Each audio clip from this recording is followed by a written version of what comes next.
toutes et tous d'avoir bien voulu faire le déplacement pour venir assister à cette cérémonie de passation de service. Les orthodoxes disent passation de pouvoir entre le ministre de l'Intérieur entrant, Mohamed Makhtar Cissé, et moi-même. Je peux vous dire que c'est un grand plaisir et aussi un honneur de recevoir un grand commis de l'État qui a beaucoup donné déjà pour l'État du Sénégal. Beaucoup de personnes ne savent pas, dans son parcours élogieux, que c'est Maître Cissé, qu'il est avocat, qu'il a fait le barreau du Sénégal. Il avait un brillant maître qui nous a quittés, paix à son nom, à son âme, Maître Moustapha Diop. Et il a eu à servir à des niveaux insoupçonnés. On l'a connu comme directeur général des douanes. Mais s'il réussit ces différentes missions, c'est parce qu'il a pris la discipline. Il était au Prytanée militaire de Saint-Louis, comme enfant de troupe. Sa formation académique a été une formation que l'on peut considérer comme exemplaire. Très tôt au service de l'État, il a été choisi par le président de la République, Macky Sall, comme ministre du Budget. Et il l'a appelé très tôt à ses côtés pour être son directeur de cabinet. Ensuite, il lui a donné l'occasion d'aller mettre son expérience et son expertise pour diriger une des entreprises stratégiques de notre pays, la Sénélec. Mais il a été aussi à la tête de ce qui constitue l'entreprise la plus stratégique du pays, le ministère qui le coiffe et qui est devenu le ministère de l'Énergie. Et après, il s'est retrouvé auprès du président de la République comme directeur de cabinet. C'est là-bas qu'il a été nommé le 8 mars comme ministre de l'Intérieur. Et partout, il a montré son expertise, son savoir-faire, son savoir, son savoir-être, son savoir-vivre. C'est ce qui le caractérise, et il faut le dire. Des qualités intellectuelles combinées avec des qualités humaines. Le tout au service de l'État, au service de ses concitoyens, pour assurer les objectifs de développement et d'émergence de notre pays. Laissez-moi vous dire, Monsieur le ministre, que je suis heureux que ce soit vous qui preniez la suite au ministère de l'Intérieur. Vous venez à un ministère que le président de la République a qualifié quand il m'a nommé. Il m'a dit c'est le cœur de l'État. Il m'a dit c'est la colonne vertébrale de l'État. C'est là où tout se joue, du matin au soir, parce que vous touchez la vie de vos concitoyens, mais vous touchez aussi l'État dans son fonctionnement, qui fait dire que l'État reste un mythe, qui fait dire aussi que l'État reste aussi englué dans la raison d'État. C'est ici qu'on apprend cela. Et je voudrais vous dire vous aurez, et c'est ça la richesse du ministère, vous aurez des hommes et des femmes de qualité appartenant à des corps différents. À la tête de la police, vous avez le DGPN, un homme de très grande qualité, un homme de renseignement et qui a consacré sa vie dans la police en essayant continuellement de faire en sorte qu'il y ait la performance chaque fois qu'il y a un événement qui touche nos concitoyens, ce qui explique la plupart du temps que le résultat ne tarde pas chaque fois qu'il y a un événement quelconque qui secoue et qui crée l'émotion du pays. Autour de lui, une équipe dévouée, dotée d'un esprit professionnel et engagée à servir pour avoir les meilleurs résultats. Vous avez le commandement, les gouverneurs, les préfets, les sous-préfets. Et ici au ministère, il y a un secrétaire général, Aline Aïdara Nyang, qui a fait ses preuves en tant que grand commis de l'État, qui a servi comme gouverneur à Saint-Louis et qui a laissé des traces.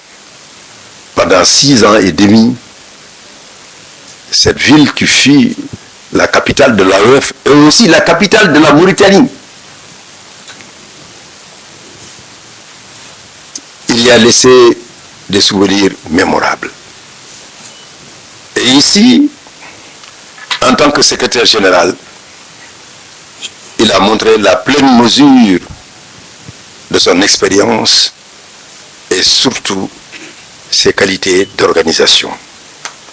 Le président Léopold Sédar Senghor nous parlait, si vous voulez atteindre vos objectifs, dotez-vous de 2 choses, organisation et méthode.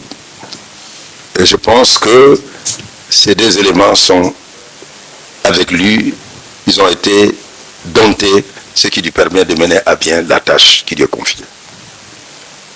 Vous avez la BNSP, la Brigade nationale des sapeurs-pompiers, qui a à sa tête le général Mamoudou Ndoye. Un homme du Sérail d'une très grande qualité qui a fait des résultats extraordinaires avec la création de l'école pour mieux agir sur les esprits comme il dit. Ils ont la technicité qui les permet de sauver. Et ils le disent, sauver ou périr. Ils ont déjà fait don de leur vie à leurs concitoyens. Mais vous avez aussi, alors tout autour, parce que vous êtes ministre du culte, tout ce qui concerne aussi bien les confessions, nos religions, l'Église, vous devez veiller à ce qu'il y ait cette harmonie. Nous sommes un État laïque. Un État laïque n'est pas un État qui est contre les religions, mais qui sait trouver l'équilibre entre l'État et son fonctionnement avec aussi les exigences de la religion. Vous avez aussi, vous aurez à vous occuper aussi des partis politiques.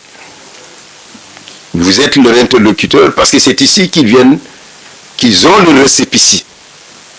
Donc, vous regardez qui sont ceux qui veulent créer un parti politique, qui sont des associations, mais des associations qui sont au service de ce qu'on appelle les intérêts politiques de l'État. Mais vous avez aussi, on parle d'associations, les associations nombreuses, qui ne sont pas seulement des associations de droits de l'homme, des associations culturelles, des associations de femmes, des différentes associations, des ONG. C'est vous qui leur donnez un récépissé. Après, donc, les enquêtes du juge. Le spectre est large. Donc, c'est bien la vie et toute la vie de la société dont vous devez vous occuper. Mais je voudrais dire une chose qui est importante. Le président de la République, Macky Sall, en vous choisissant, savait que vous étiez l'homme de la situation. Nous sommes à un tournant politique et démocratique de notre pays. Un processus électoral qui a été lancé, une campagne électorale lancée, qui sera réduite d'une semaine, parce que le 24 mars, nous aurons un premier tour qui peut être sanctionné par une victoire d'un des 19, ce qui fait que nous aurons donc ce soir le 5e président de la République du Sénégal. Aussi, il est possible qu'il y ait un deuxième tour. Et ce deuxième tour, il faut l'organiser. Je puis vous rassurer que vous avez une direction générale des élections qui est d'un très grand professionnalisme. À sa tête, vous avez Tiendra Sidi Fall, connu depuis de nombreuses années et qui connaît tous les éléments qui sont associés à l'organisation des élections et au processus électoral.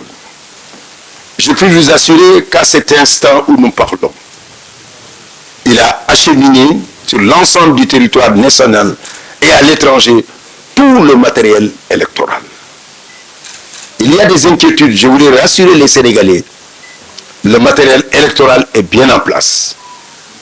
Je voudrais aussi les rassurer que les bulletins de vote sont déjà, qui portent la date du 25 février, sont déjà prêts.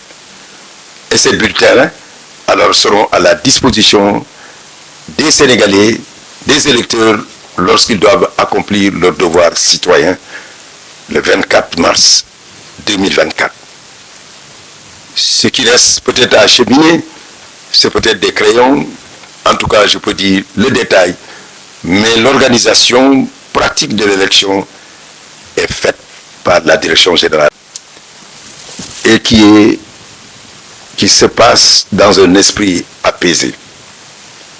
Des élections dans le calme, parce que c'est de ça que nous avons besoin. Une élection où on peut voter le dimanche et le lundi aller vaquer à ses affaires comme nous l'avons toujours fait.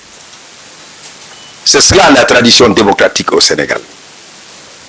Un pays où l'on vote depuis longtemps, en 1848 déjà, mais pendant longtemps encore, pendant la période coloniale, le Sénégal a toujours voté.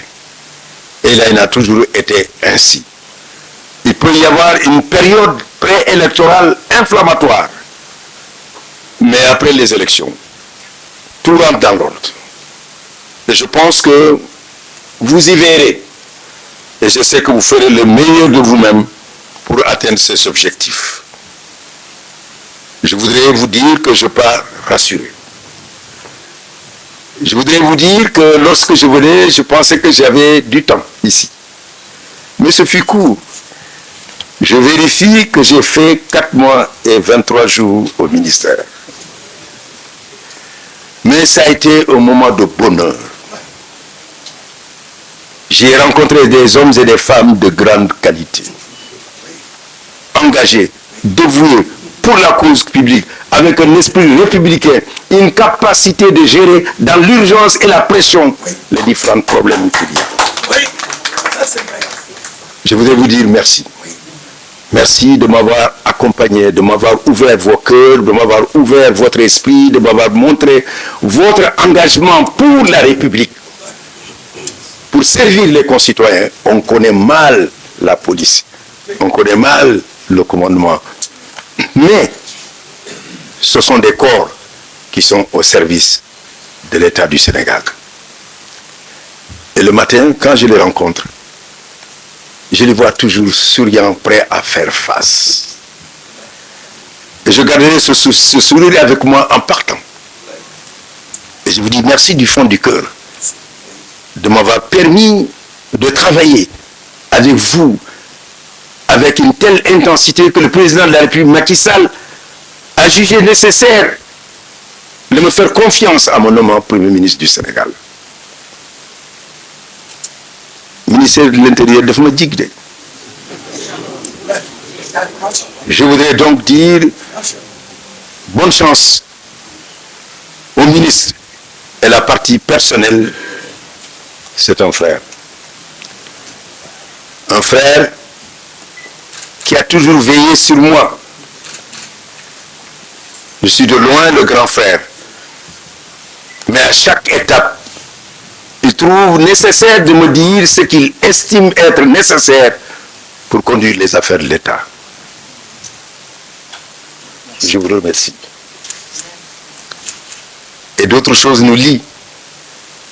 Mais ce que je peux faire quand on rentre dans cette maison, c'est de lui faire des prières. Qu'il puisse réussir sa mission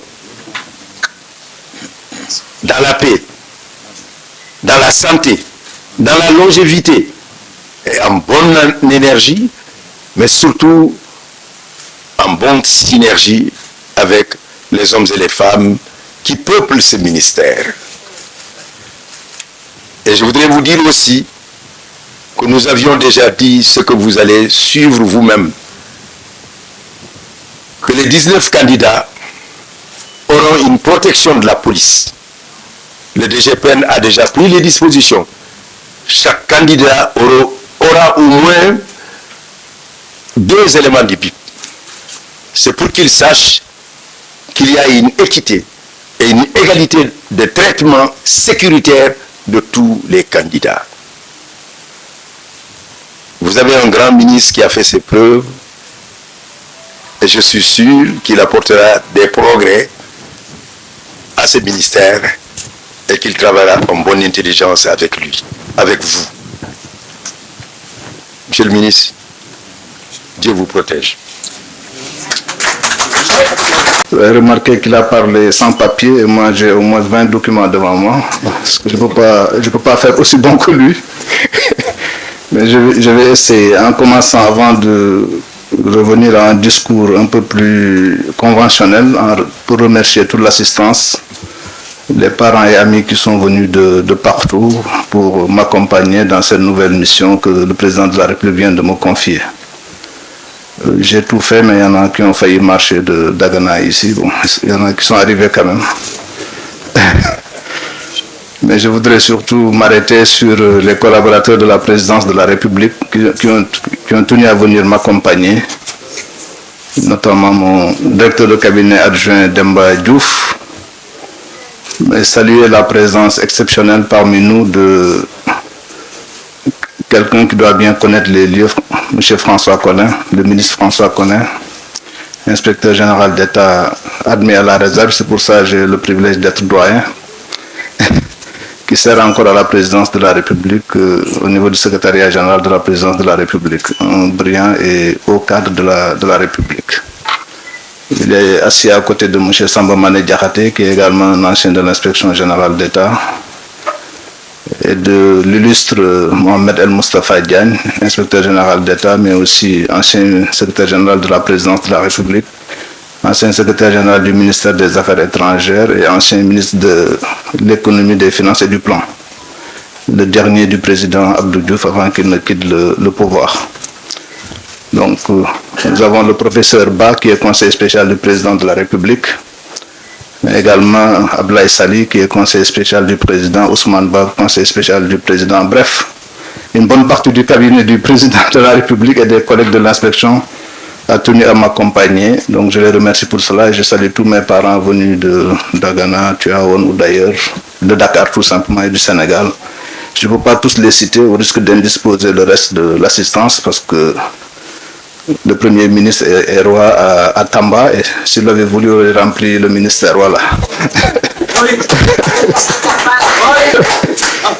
Donc je voudrais, Monsieur le Premier ministre, Monsieur le secrétaire général du gouvernement, mon ami Seydou Gueye, qui est venu accompagner le Premier ministre, mais également accompagner son frère et ami, le ministre entrant, Monsieur le ministre, auprès du ministre de l'Intérieur que je suis, chargé de la sécurité de proximité et de la protection civile, Monsieur le secrétaire général, Monsieur le directeur de cabinet, Monsieur le directeur général de l'administration territoriale, Monsieur le directeur général de la police nationale, Monsieur le directeur général des élections, Monsieur le directeur général de l'agence d'assistance à la sécurité de proximité, Monsieur le gouverneur inspecteur de l'administration centrale et territoriale, mon général, commandant de la brigade nationale des sapeurs-pompiers, général Ndoye, Monsieur le général, coordonnateur du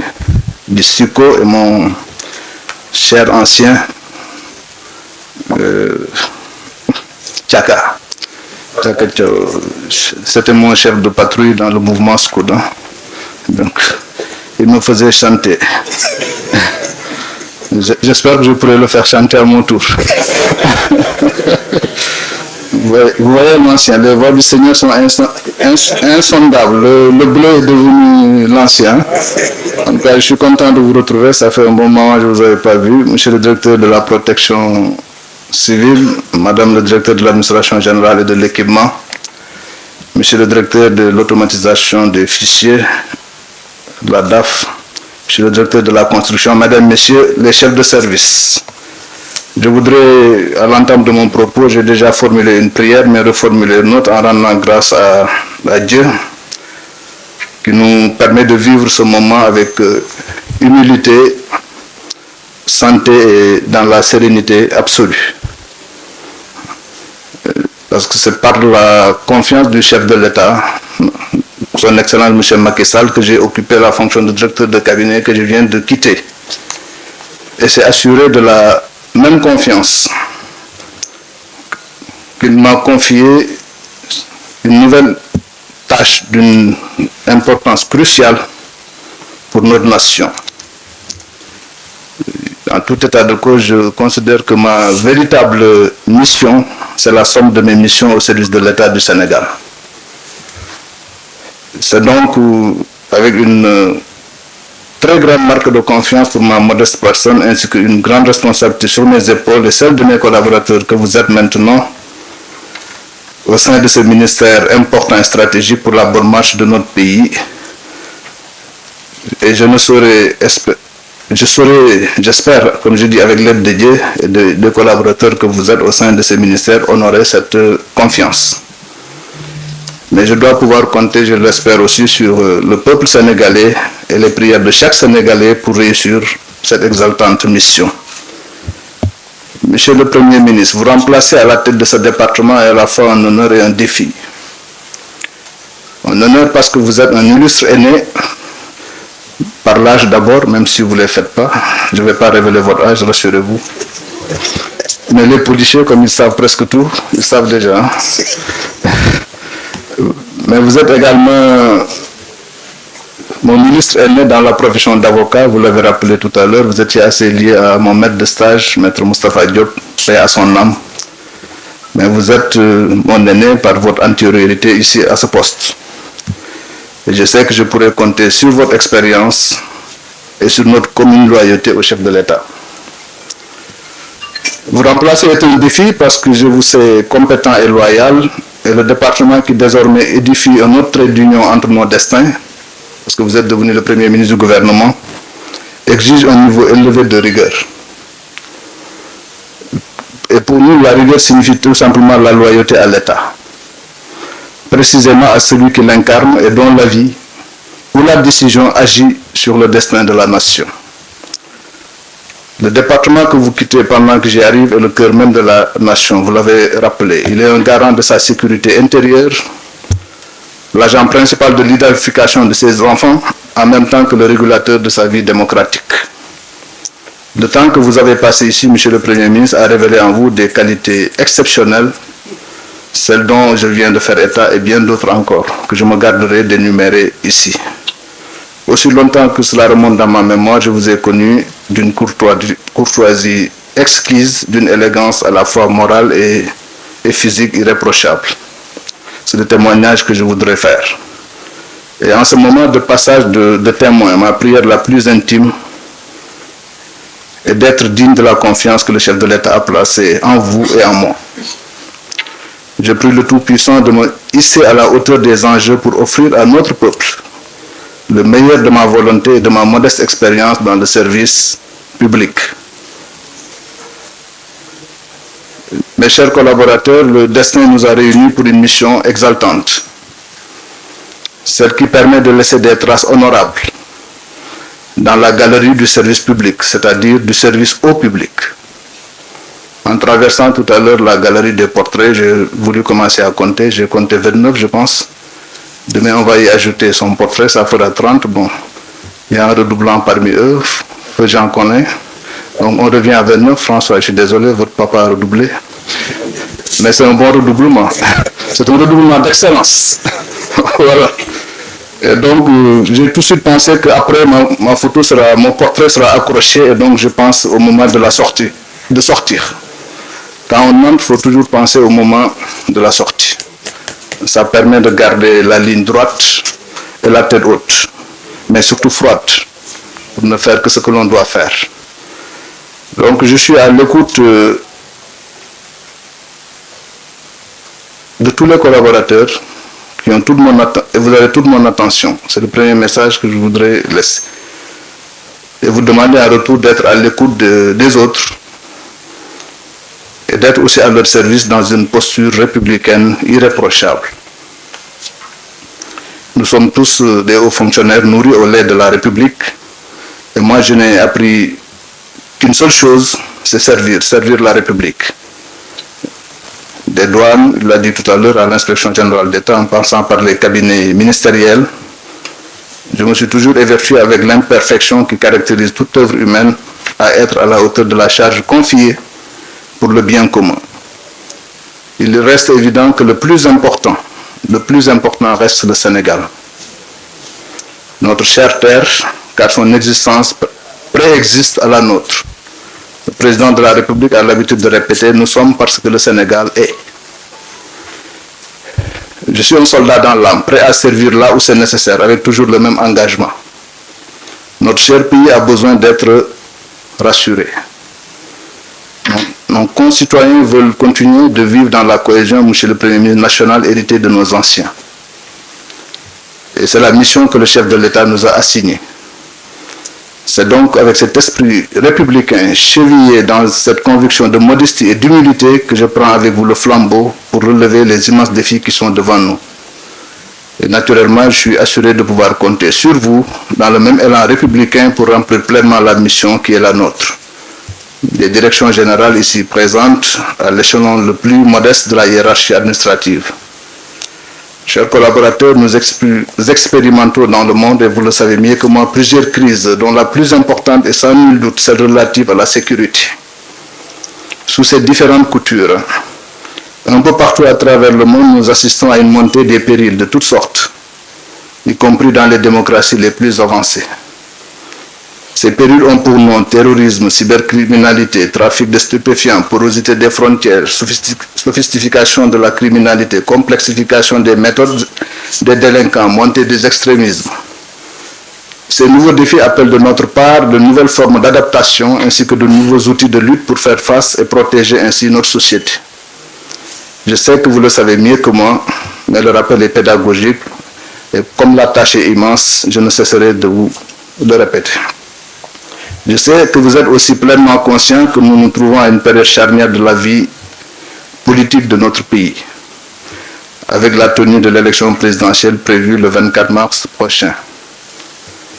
Aussi importante qu'elle soit, c'est juste un moment de notre vie nationale. Le Sénégal ne s'arrêtera pas parce qu'il y a une élection, il continuera bien après cette élection. La République sera comptée, j'en suis sûr, sur le patriotisme, le professionnel, vous l'avez rappelé, et le sens de responsabilité des hommes et femmes qui composent cette administration. La direction générale des élections et la direction de l'automatisation du fichier qui sont peut-être les plus impliqués, l'administration territoriale ici, ainsi que l'ensemble des services